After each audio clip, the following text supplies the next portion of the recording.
You know how to find Trenton anymore?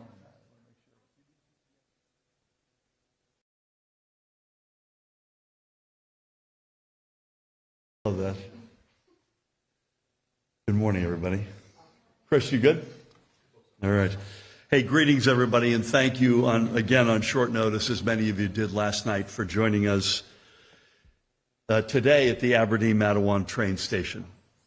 Normally, I'd start a press conference like this one by saying good morning, but for families and commuters here in Monmouth County and frankly all across New Jersey, this morning is anything but a good morning. Their days are off to an unnecessarily difficult start. We're now roughly 10 hours into New Jersey's first rail strike in decades. And I want to make sure we get one thing straight up front. It did not have to come to this. Here with me this morning, as he was last night, is the outstanding president and CEO of NJ Transit, Kris Kolluri. He and his team, many of whom are here with us this morning, along with our entire administration, again, many of them represented this morning, have been working around the clock, frankly, for months to avoid the strike.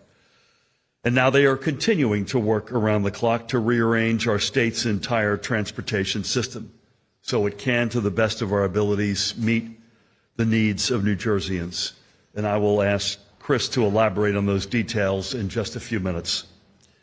At this moment, our single highest priority, in addition to making the system work, just as it has been for the past several months, is reaching a fair and affordable deal as soon as humanly possible. A deal that provides NJ Transit's employees, including our locomotive engineers, the wages and benefits they deserve, without being forced to raise costs on riders, commuters, and taxpayers. As I said last night, here in New Jersey, we are proud to be the quintessential organized labor state. As Kris will attest to, 14 of the 15 unions with which NJ Transit engages are in complete harmony. NJ Transit's employees are the backbone of our public transit system. But the workers who depend on NJ Transit are the backbone of our entire economy. They deserve a public transit system that is reliable and affordable, period. So in our efforts to balance fairness on the one hand with affordability on the other, back in March, Kris and the BLETS representatives shook hands on a contract that would pay engineers roughly the same hourly wage, literally give or take 10 cents per hour, as engineers with the Long Island Railroad. In other words, it would have given their members almost exactly what they have asked for, being paid the same wage as engineers at other transit systems in our region. And crucially, that contract would have provided our engineers their hard-earned raises without blowing up NJ Transit's budget. At the time, BLET's General Chairman Thomas Haas called the contract that was agreed upon, and I quote him, fair and fiscally responsible, end of quote. But now, just a couple of months later, a small handful of locomotive engineers have walked off the job and shut down our entire transit system. I think Kris will correct me if I've got the math wrong. We're talking just under 400 engineers in a total workforce of about 12,000. It is frankly a mess of their own making, and it is a slap in the face of every commuter and worker who relies on NJ Transit. But we're not here this morning to point fingers. We are here to demonstrate that our administration remains ready to get NJ Transit back to full speed and to provide the BLETS members their hard-earned raises. Of course, no deal under these circumstances, or probably any other, is ever going to be perfect. The fact is, mass transit systems across the country face a sobering fiscal reality, in part due to threats to federal funding, and those threats and those realities cannot be ignored. I mentioned last night SEPTA across the Delaware River threatening to cut services by 45% and at the same time increase fares by 20%. That will not ever be the case here in New Jersey. And putting NJ Transit on stable fiscal footing as we have worked relentlessly to do for the past now 7.5 years, requires tough calls and compromises from all of us, lawmakers, workers, employers, businesses, and especially our commuters and taxpayers. Witness last year's painful corporate transit fee. And I might add, that is in sharp contrast. We dealt within the four walls of New Jersey with a very challenging fiscal reality that, again, is not unique to New Jersey, but we're also not immune. As in contrast to the MTA's answer, which is to rip off New Jersey commuters going into Manhattan. We chose to solve that challenge within our four walls, and we will this one as well. But I, for one, refuse to pass the buck or increase taxes on hard-working New Jerseyans for the same or even more likely reduced service. That's not going to happen. That is untenable. And the truth is, we can deliver a fair contract to every New Jersey Transit employee without abandoning our hardworking neighbors. And let me be clear, this is also about reaching a solution that sets the next administration up for success. The contract being negotiated at this moment is about the long-term future of NJ Transit well after I leave office. Literally a tiny fraction of any deal that we reach will impact our remaining 8 months. And the easy play for Kris and for me is to just cave, fold, and kick this thing down the road. And we're not doing that. So we're holding the line for the next governor and the next administration so they do not inherit a NJ Transit that is on the brink of fiscal collapse, but is in fact in a strong state of health. That is what it means to fix NJ Transit, leaving the agency in better shape in every respect, but especially in fiscal terms, than when we entered office. I was asked last night if I still stuck by my statement, we'll fix NJ Transit if it kills me. And the fact of the matter is, I apologize, facts matter here. That's exactly what we've been doing for the past 7+ years, and especially over the past 5 or 6 months since Kris has been at the helm. The stance that we're taking to get a fair deal for our workers and not blow up NJ Transit's finances is exactly a central tenet in fixing NJ Transit. If you look at our on-time performance, I should have put an asterisk on my commitment, but for the fact of what Amtrak is up to. If you look at on-time performance over the past 16 months, especially on the recent months, on the non-Amtrak lines, it's mid to high 90%.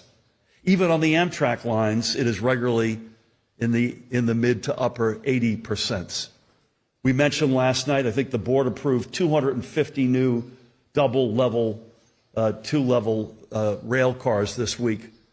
That brings the total to 400. We'll have an entirely new fleet when all of that comes into fruition.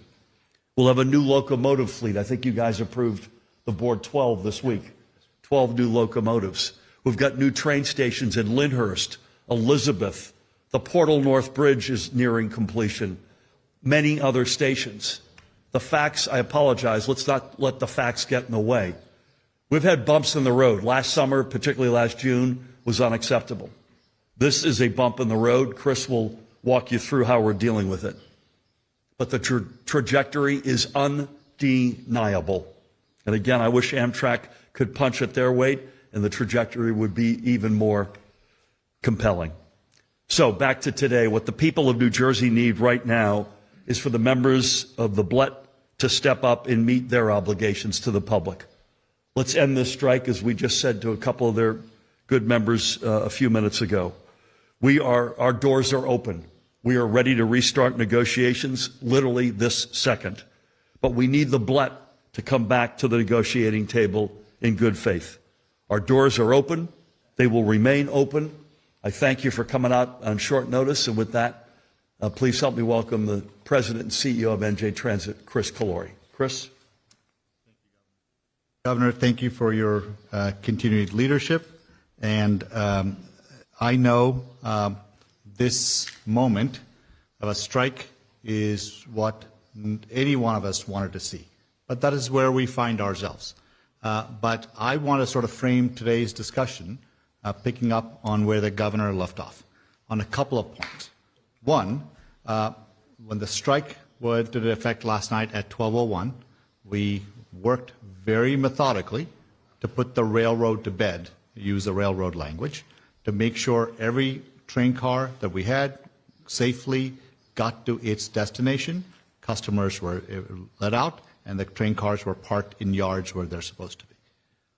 This morning, we also ensured not only that our customers had real-time information by having people at train stations who can answer the questions of customers, but to also make sure our bus lines that are now fully operational are picking up passengers there where they need to be on time and move them efficiently. There are a couple of lines where we have seen some overcrowding, not to a point where people have been standing in lines, but we have been able to resource those lines properly to make sure, again, we handle the volume that is out there. That is important because this goes to a bit of what the governor talked about. He said from the very beginning, he hopes for the best, but what? That we're planning for the worst. That is what we're doing, and we intend to do it. Our promise to our customers is we understand this is not where you want it to be either, but my job at the governor's direction is to make sure we solve problems as they appear.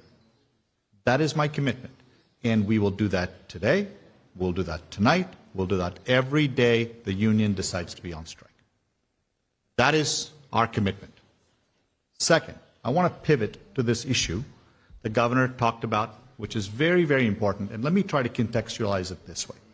Just a couple of weeks ago, a national newspaper said that transit agencies around the country are in a financial death spiral.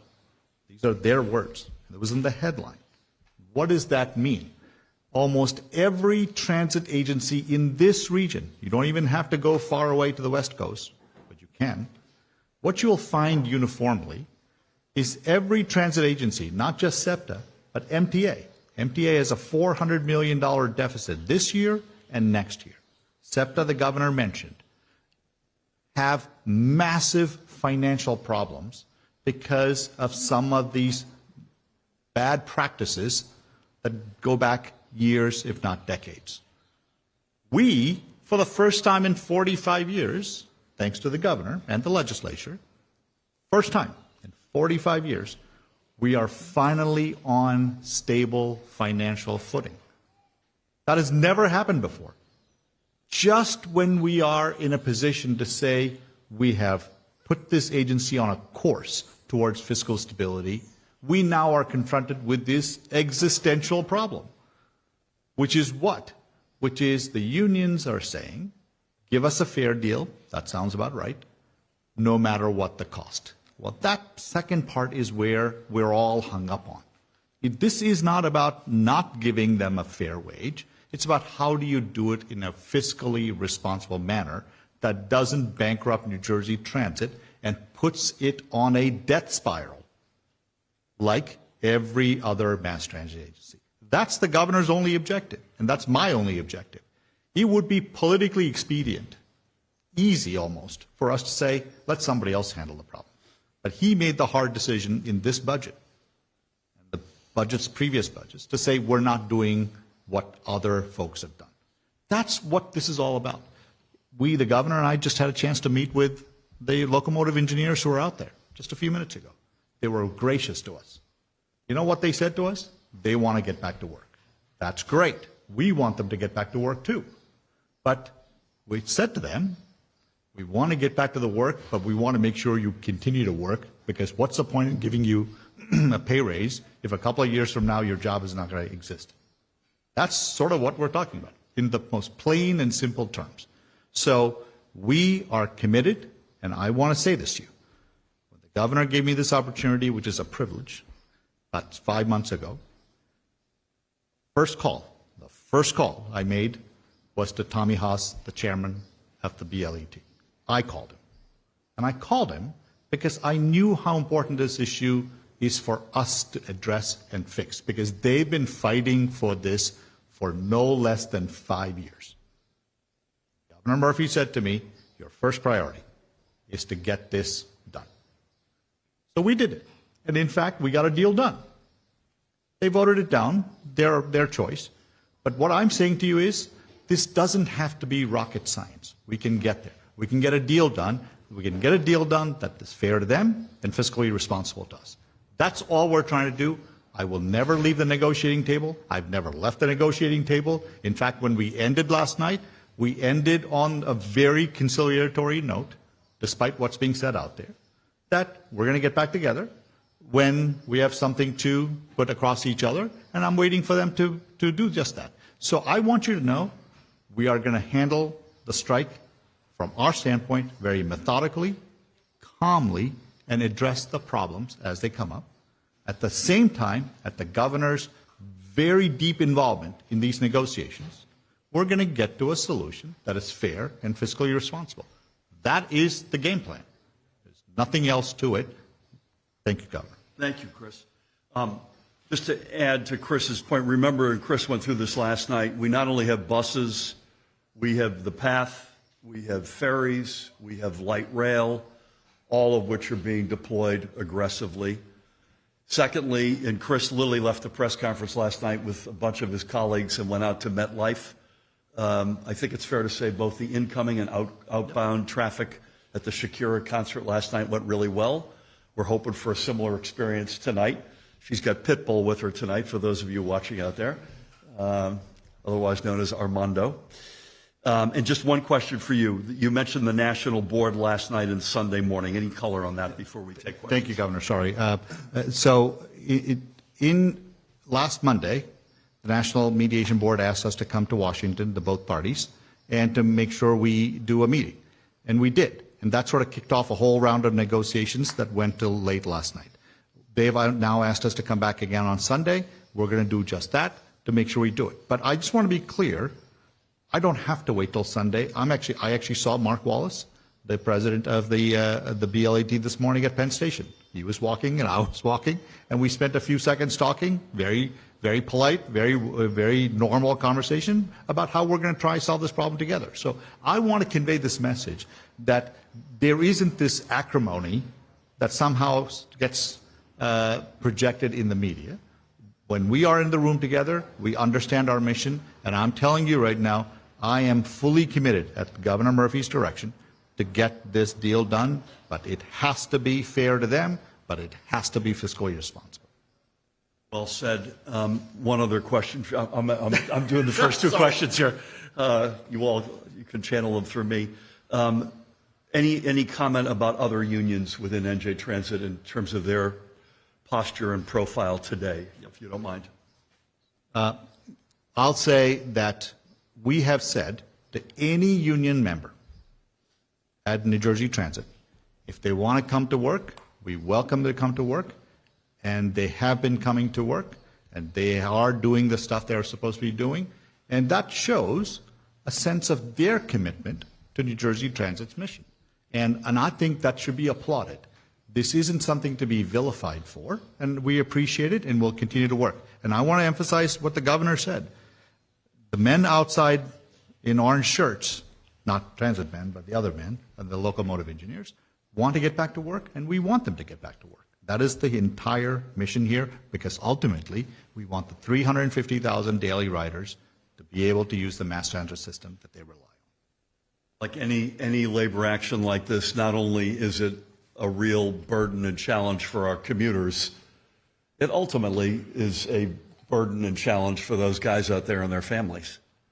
So it's in all of our interests to get to a resolution here, and we are wide open for business to do that. Again, it's got to meet those two objectives: fair to them and fiscally responsible for us. We believe that a deal is there, and God willing, that will come to fruition. With that, we'll take a couple of quick questions. Brenda.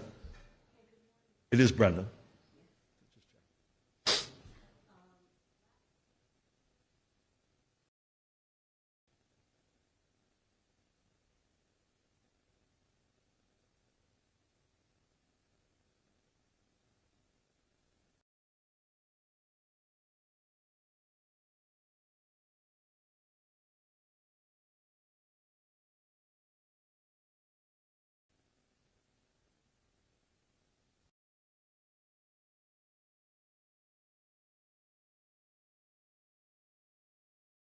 I'll let Kris address that. It's a very good question, and we did hit it last night, but we should hit it again this morning.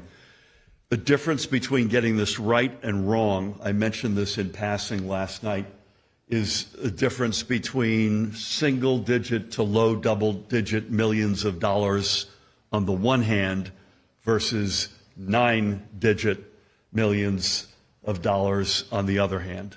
The former is within our purview, within Kris's and my purview to be able to handle. The latter is in the category of blowing up our fiscal reality at NJ Transit, which we cannot allow to happen. Kris, do you mind addressing? Yes, sir. I think, let me try to frame it this way. These are incredibly complex agreements, right? If the structure of the agreement is focused on locomotive engineers and things that they want to change in work rules and they want to give back in work rule savings, then it becomes a locomotive engineer contract. If it looks and feels like it's anything other than that, somebody asked me, are these so-called Me Too clauses consistent in every union contract? The answer is yes. So this isn't just a unique thing for New Jersey Transit. So all we're trying to do is solve for this very important issue of wages that the union has asked for, but in the foundation that the governor talked about, fair and fiscally responsible, is grounded in the structure of the contract as well, because we have to make sure all the concessions we're asking for are locomotive engineer concessions, and all the changes we're producing that'll give them this increase are locomotive specific wage increases, if that makes sense.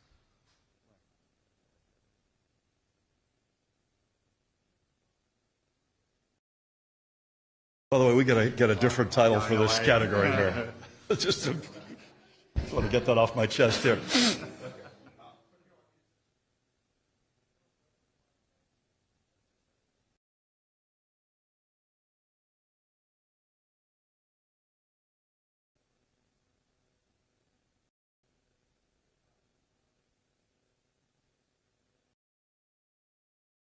I'm going to hand this one to Kris. Yes, sir.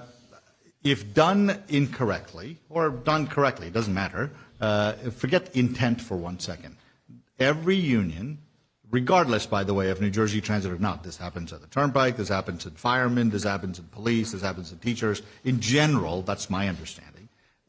There is what is called a side letter that basically informs a process by which it triggers this clause.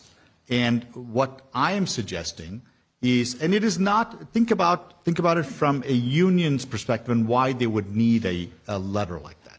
If they were first in the door and they made a deal, and a few months later somebody else comes in the door and makes another deal that looks and feels a lot richer for doing basically the same things that these folks are doing, it's meant to protect them. So think about it that way.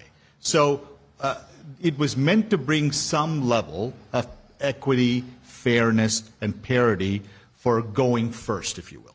So all we're saying is if our intent is to solve this union's very specific sort of ask, we've said to them, let's put stuff on the table, concessions, if you will, that are very specific to you, and let's change work rules that are very specific to you. So forget all the other unions. We are focused on this union.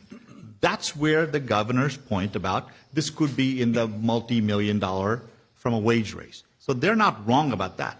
But what you can't do is sort of be a little careless, because all you care about is getting to a number, which is what the union's position is at the moment, and not worrying about what the consequences could be for the state in the out years, which is what we can't do. It's that straightforward. And by the way, I just repeat, the easy play for this guy and myself is to just sign up for something and not worry about what's going to happen after January 20th of next year. We're not going to do that. We know the shape of this system that we inherited. We will not do that to the next administration. Please. Yeah. Not a lot, by the way, which is good. So in South Orange and in Central Jersey, when I say bus lines, I'm talking about a couple of buses doing a couple of periods during the morning. But what we were able to do is resource them to make sure the people who are there are handled and put on the buses. But the most important thing you need to know is there were no lines waiting to get on the bus. It was just we have very good technology on our buses where we're able to measure what's going on regular demand versus current demand and be able to sort of handle our demand management of the fleet, if you will. No, look, I mean, the governor, with his approval, we just made a deal with the 5,500 members of the bus union last week, and they stuck with pattern, and they are very, very happy, so we have a tentative agreement with them. I don't think we're aware of anybody outside of the engineers not showing up today. Is that fair? Well, yeah, broadly. Broadly speaking, at least. Please.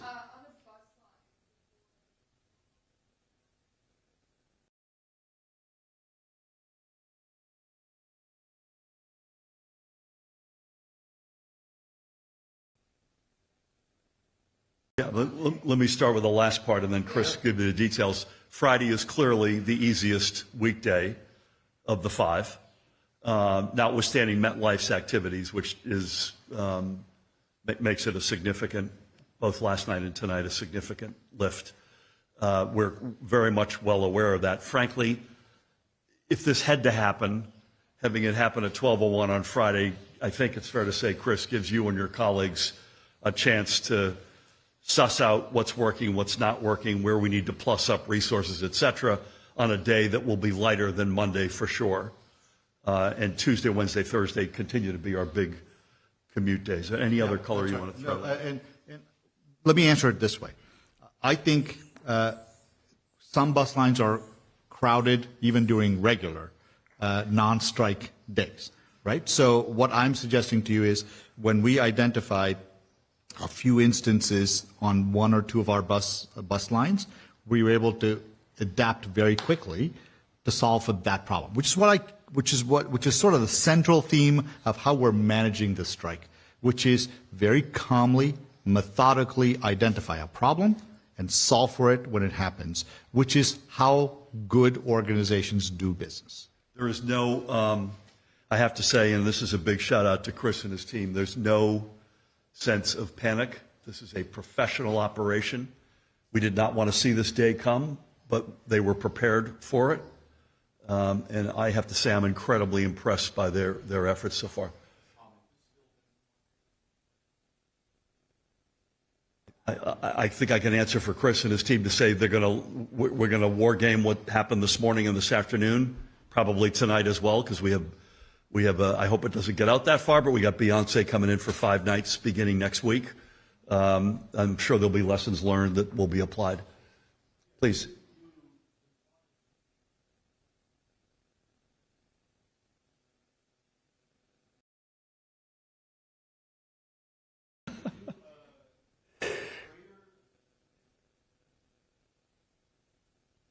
I'll let Kris, I didn't see Sean's comment, by the way. Sean's a Boston boy, bless his heart. Didn't these guys leave the Teamsters? Yeah. The New Jersey guys. Okay, that's a separate, have to ask Sean what his thoughts are on that.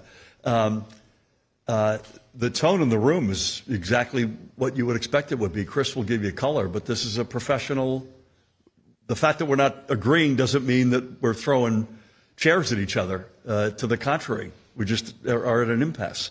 You should probably add to that. Yeah, look, I've now met with the general chairman, I don't know, over the 120 days I've been in this job, maybe like 10 of those 120 days, 10 weeks out of those 120 days, one way or the other. And I've gotten to know the new president, national president. Look, what I'm trying to convey is I understand that people have to say certain things in the public. I respect that. But what I'm saying to you is my approach always has been to try and sort of understand their position and try to get to a solution. And I think ultimately that is the only objective. So I like to think I have a relatively thick skin, so they can call me whatever they want, but in the end, the question is, do they want a deal or not? I want it. Do they want it? This is the nature of the beast. If you looked at what folks across the aisle would have say about me, and then if you were to look at our private deliberations and negotiations, it's it's life. It's life. We all know that that's the way it works. Couple other quickies. Where are you? Where are you? I'm back here. Hi. Good morning. Did we not reserve you a seat or what? No, Okay. yes, good morning.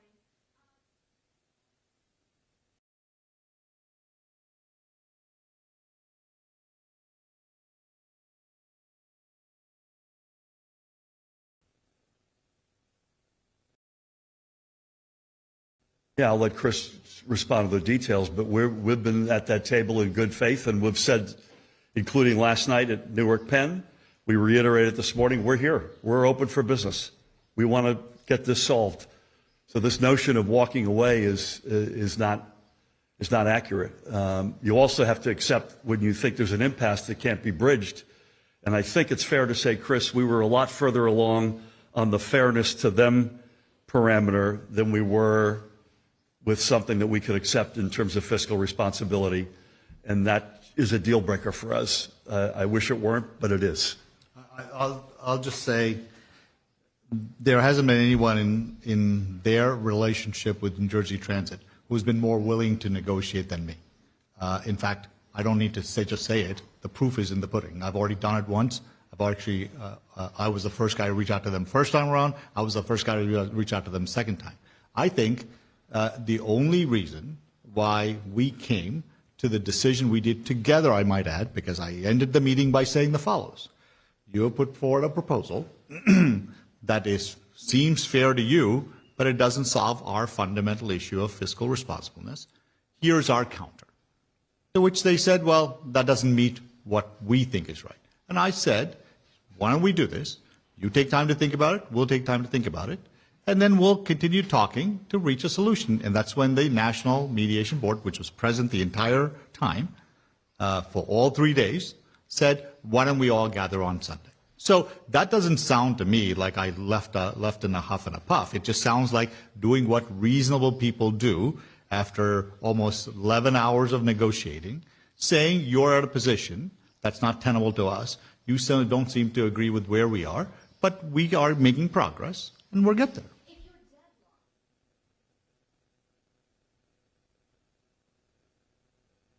Well, that's the beauty about these negotiations, right? Just because they say it and just because I say it doesn't mean there's not a deal in there. This is not, I'm sorry, I know this is complex, but the job is complex, but the outcome doesn't have to be. It's as simple as what the governor laid out. These two principles and the structure that we're talking about together. By the way, this doesn't mean they have to accept all our ideas or they have to accept all our ideas. We've had 3 days of extraordinarily productive discussions. And I'll say this to you. If you sort of look at this contract as a 100% deal, we're 95% there. So this isn't, the reason I continue to be optimistic that we can get there is this is about solving for their problem and our need. That's it. And we'll get there. Do one or two more, please.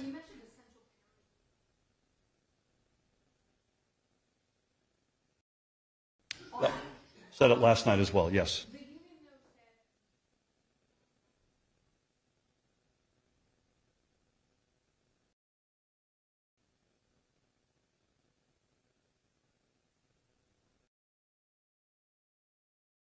Sure, I think Kris will respond to it, but please. Sure. Look, let me not debate the numbers they put on the table and I put on the table. Let me just sort of answer it maybe a little bit broadly, okay? They started this discussion by saying we're not getting paid enough. Fair point. And they said we're making $10 less than everybody else in this region. Fair enough. So when those are the sort of two principal issues, and you solve for it, then it doesn't matter whether it is a metric that holds today or tomorrow morning. They wanted a number that I thought, got very close to in our negotiations, their number. And I still think we can get there. So I could, but I'm not going to, but I'll give you one example. Did you know the Metro North engineer, a trainee, takes 8 years to make the salary that a New Jersey Transit engineer makes in 2 years? Why is that? Because it takes a trainee at Metro North to go through what is called a progressive wage for 8 years. Not so at New Jersey Transit. Do you know why? Because the day they're hired, they train for the number of years, which is 2 roughly. At the end of 2 years, they make full wage. Full wage. So there is no progression. So I could say, but I don't say it at the table, but I wanted to give you an example. I could say, well, that's not fair. So why are you demanding a wage in year 2 that is higher than what Metro North makes until year 8? I don't do it. You know why? Because it is not a productive point. We need to focus on what is they're trying to achieve and what we have to achieve. That's it. That's how you get to a deal. And I'm telling you, as long as we're focused on those 2 principles, we can get there. I think we're going to fold the tent real quick.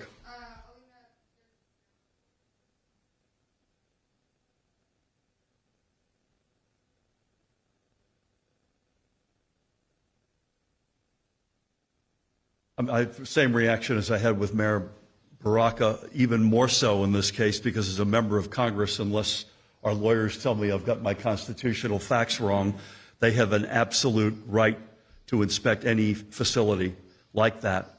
So I've seen the same rumors. I've got no comment on the specifics, but LaMonica, Bonnie Watson-Coleman, Rob Menendez have absolute rights to inspect those facilities.